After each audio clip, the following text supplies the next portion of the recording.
Bonjour tout le monde et bienvenue dans Villebrequin. Aujourd'hui, on va essayer de savoir à quoi correspond cette putain de courroie de distribution qu'on nous demande de changer régulièrement, que personne ne sait à quoi ça sert, et on va voir quel est l'impact sur ton budget. Pierre, on fait une reconstitution. Attends, je refais mon lacet. Ça, c'est la courroie de distrib, et Pierre va faire le budget.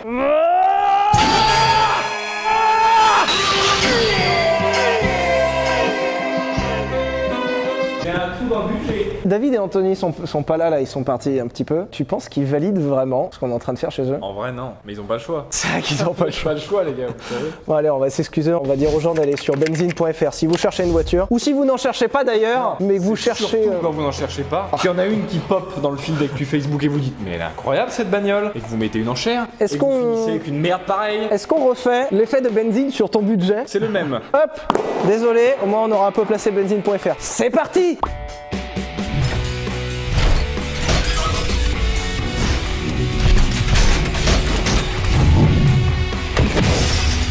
Si vous avez une voiture et que vous avez déjà eu à l'entretenir, ce qui est arrivé à tout le monde en fait, voilà. Vous avez déjà entendu parler de la courroie de distribution qu'on vous demande de changer à intervalles réguliers. Le problème de cette courroie de distribution, c'est que 1, ça coûte une fortune à remplacer. De 2, on vous dit que c'est obligatoire alors qu'on sait même pas ce que c'est. Et de 3, quand c'est changé, il n'y a aucune amélioration sur ma voiture. Bah super, j'ai mis 600 balles, le mécano il a passé 2 jours dessus, ma voiture c'est la même qu'avant. Certainement un escroc ce mécano, hein? Moi sur Insta ça m'est arrivé 2 fois que des gens me posent la question. Le mécano dit qu'il faut changer la courroie de distribution, est-ce qu'il faut vraiment le faire? Genre il y a des gens qui se posent la question, qui se disent est-ce que le mécano serait pas en train d'essayer de m'enculer, tu vois? Alors deux choses. De un, c'est un super beau placement pour dire qu'il faut aller sur notre Instagram. T'as vu? C'était subtil et très beau. Et de deux, bah en vrai ça dépend. Parce que si ta bagnole a 60 000 bornes et qu'il te dit Ah, monsieur, mais oui. faut changer la courroie de Monsieur c'est tout mort. distribution, Monsieur la voiture a déjà 6 mois, c'est tout mort. Mais effectivement, si on a 180, Ah bah là, ça sent la elle est courroie même pétée. entamée, visiblement.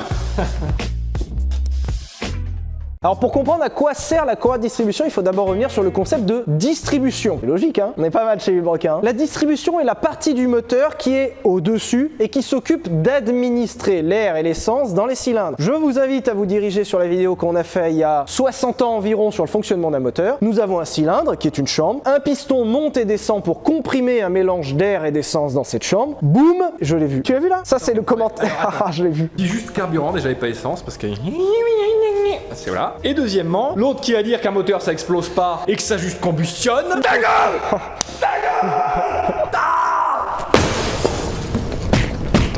Tu vas fermer ta gueule!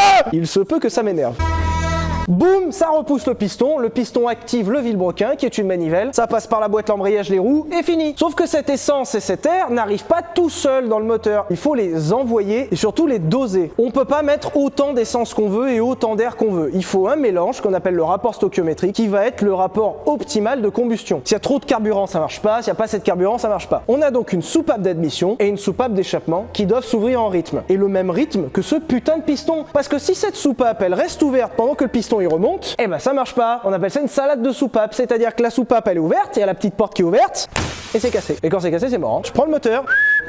Poubelle, merci. Non, c'est pas vrai! Qu'est-ce qu'ils disent les abonnés là? Et moi je sais réparer des soupapes! Toi tu sais réparer des soupapes toi? Comment ils font nos abonnés qui ont ni garage, ni moyen pour réparer, ni outillage, ni connaissance? Hein? Sur le conseil achat de voiture d'occasion, je dis attention rouille perforante, retravailler de la rouille perforante c'est chiant. Et bah t'as toujours le connard qui va dire oui moi la rouille perforante j'en ai repris plein, la dernière fois il y avait 6 mètres carrés qui manquaient sous ma voiture, tout va bien, et bah tu sais quoi?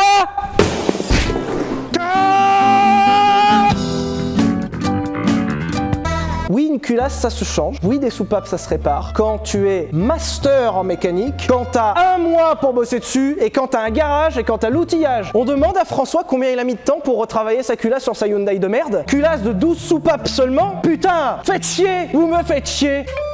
Alors ça c'est le concept de base, mais il existe des exceptions. Par exemple, beaucoup de moteurs aujourd'hui sont des multi-soupapes, c'est-à-dire qu'on a plusieurs soupapes d'admission, plusieurs soupapes d'échappement. Ça permet un meilleur écoulement des gaz et c'est des moteurs qui sont en général plus performants. Sur certains moteurs modernes, on a aussi l'injection directe qui va jeter directement dans le cylindre, donc la soupape d'admission ne gère que l'air. Et dernièrement, le schéma qu'on explique ici ne concerne que les moteurs 4 temps. Les moteurs de temps c'est totalement différent et on n'a même pas de soupape dans un moteur de temps. Une fois que vous avez compris ce concept, vous comprendrez aisément que la soupape doit s'ouvrir et se fermer en rythme parfait, mais quand je vous dis parfait, c'est à la milliseconde, hein. Ça doit être parfait. parfaitement en accord avec le piston, sinon c'est la merde. Et pour commander tout ça, eh ben, le meilleur moyen qu'on ait trouvé, c'est simplement de donner le rythme du vilebrequin. En bas du moteur, le vilebrequin il fait ça, mais le rythme il est synchro avec tout le reste. Il y a donc une courroie qui embrasse la poulie du vilebrequin, qui remonte jusqu'à la distrib et qui refait le tour. Illustration là. Voilà. Là il y a le vilebrequin là, et une courroie qui vient jusqu'en haut. Et en fait, si le vilebrequin il tourne, lui il a un rythme, la courroie elle va transmettre ce rythme à la distribution. Donc lui il est en rythme en bas, la courroie elle transmet ce même rythme, et forcément quand c'est tout lié,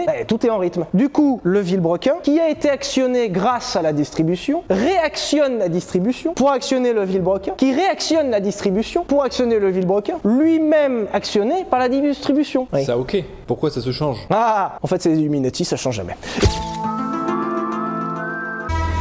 La courroie de distribution se change tout simplement parce qu'une courroie de distribution est une courroie en caoutchouc. Alors ok, il y a des petits filaments en métal dedans parce que une courroie de distrib, surtout sur des moteurs avec un peu de pêche, ça en prend plein la gueule. Mais genre toute la journée la distrib elle fait donc si tu veux qu'elle tienne 10 ans, en général c'est 10 ans à peu près, c'est costaud. Mais c'est pas immortel non plus, le caoutchouc comme les pneus ça vieillit, à un moment ça craquelle et c'est pour ça qu'on change cette putain de courroie de distribution, il faut pas que ça casse. Si ça casse c'est que le moteur est en mouvement parce que ça casse pas tout seul une courroie de distrib. Genre la voiture est éteinte, elle va pas... Non. Et souvent ça va casser quand vous lui en demandez plein. Grosse accélération, la courroie elle prend de la vitesse, crac.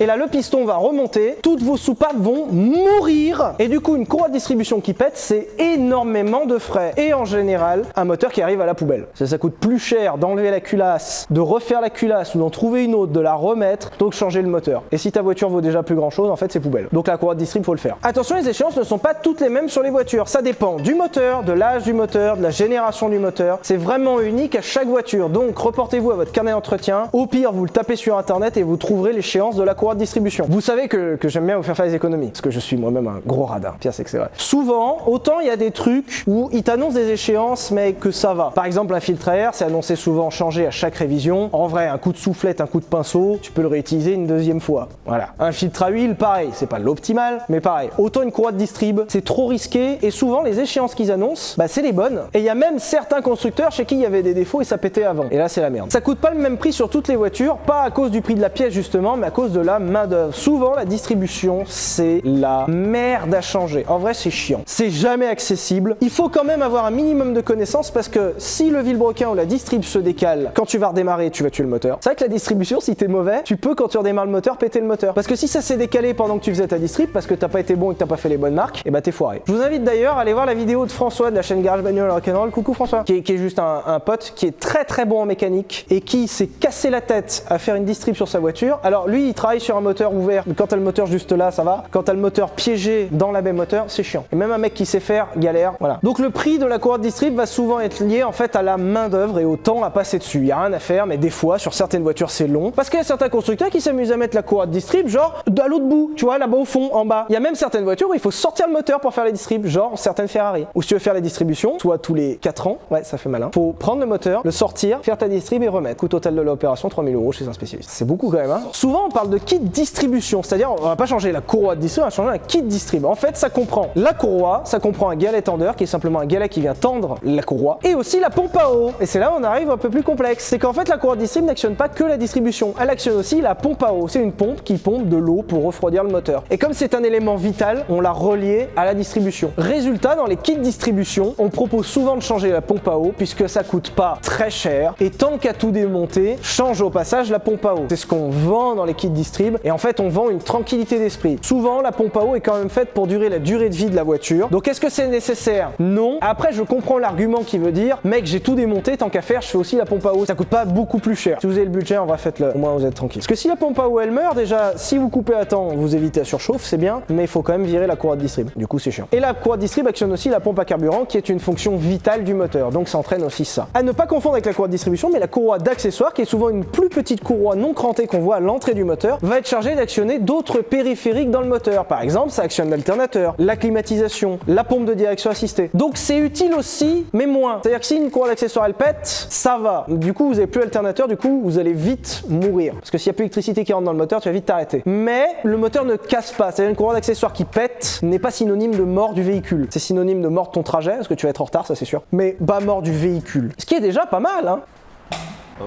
Ah, petit souci d'électricité. Non mais il y a vraiment plus d'argent. Hein. Quand vous dit que YouTube ça ne paye pas, c'est que ça paye vraiment pas. Ça c'est vraiment la merde. Il n'y a même plus d'électricité. On est chez Benzine, ils ont même plus le jus tellement ils ont pas de thunes. Non mais c'est fou. Toutes les distributions de voitures ne sont pas actionnées par une courroie de distribution. En fait, il existe d'autres moyens, notamment un moyen qui est quand même assez répandu aujourd'hui, la chaîne de distribution. La chaîne de distribution, c'est exactement le même concept que la courroie. Ça marche pareil, ça fait pareil. Mais le gros avantage de la chaîne de distribution, c'est que normalement, si elle est bien lubrifiée et bien tendue, ça ne nécessite jamais d'entretien. C'est la même durée de vie que le moteur en lui-même. Le souci, c'est que c'est très compliqué à ingénierer. C'est vraiment pas rentable pour un constructeur de mettre une chaîne de distrib parce que ça coûte très cher à ingénierer et surtout la courroie de distrib, c'est une occasion pour vous revoir, monsieur Lévy. Bonjour, monsieur Lévy. Comment ça va avec votre voiture depuis le temps? Et alors qu'une chaîne, il n'y a pas de remplacement. Donc double perte. Mais on fait quand même de la chaîne de distrib déjà sur les voitures où ça coûterait une fortune. Genre, déjà que ça coûte un peu cher à entretenir. Si ça c'était une courroie de distrib à changer régulièrement, ça serait la mort. Donc là par exemple, quand c'est sur des véhicules haut de gamme, on met de la chaîne de distrib. Cette 4M par exemple, c'est de la chaîne.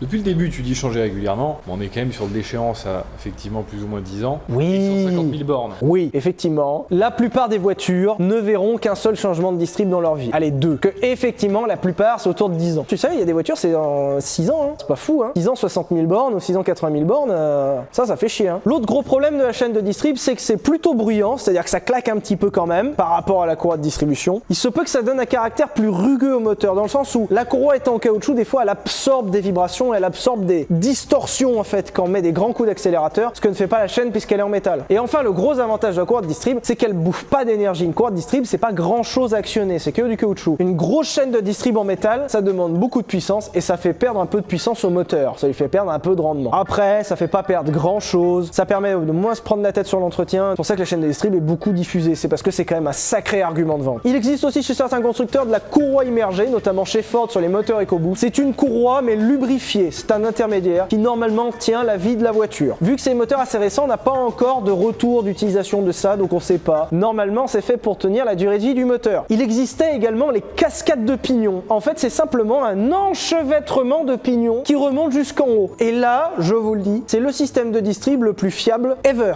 C'est incassable. Tu peux pas casser en fait parce que t'as un pignon qui entraîne un pignon qui entraîne un pignon qui entraîne la distrib. C'est que du métal, c'est pas cassable. Mais du coup, pourquoi on fait pas ça partout? Là est la question. Est-ce que je me casse la tête pendant des années à faire un système de distribution avec des pignons chers à développer, Qui fait du bruit. qui a bouffé des chevaux? Qui va même pas faire revenir mon client chez moi pour changer les pièces.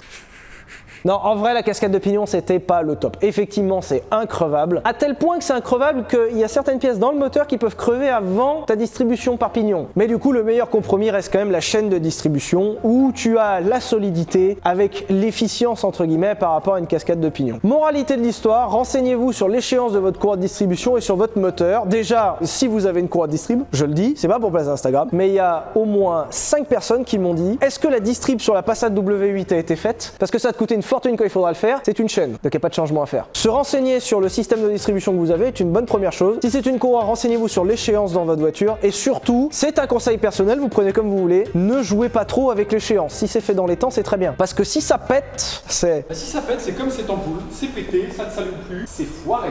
Ah Vous avez aimé, mettez le pouce bleu tout de suite. Yes! Yes! Top mince! Ouais, mettez vraiment le pouce bleu, ça fait pas gagner plus d'argent. Il y a quand même des gens qui demandent combien vous touchez par pouce bleu. C'est mignon. En vrai, c'est super mignon. Mignon dans le sens con. Le pouce bleu ne rapporte rien, c'est juste que la vidéo est mieux référencée, on te la met mieux en avant. Du coup, si on la met mieux en avant, elle est plus vue. Tu mets un pouce bleu, comme ça nous permettra de racheter des ampoules à Mathieu. Merci Mathieu. Merci Mathieu, désolé pour l'ampoule. Et pensez à vous abonner à la chaîne, encore une fois, c'est super important pour vous proposer des projets de fou. Ça vous coûte rien, donc si ça vous plaît, faites-le. Et bisous!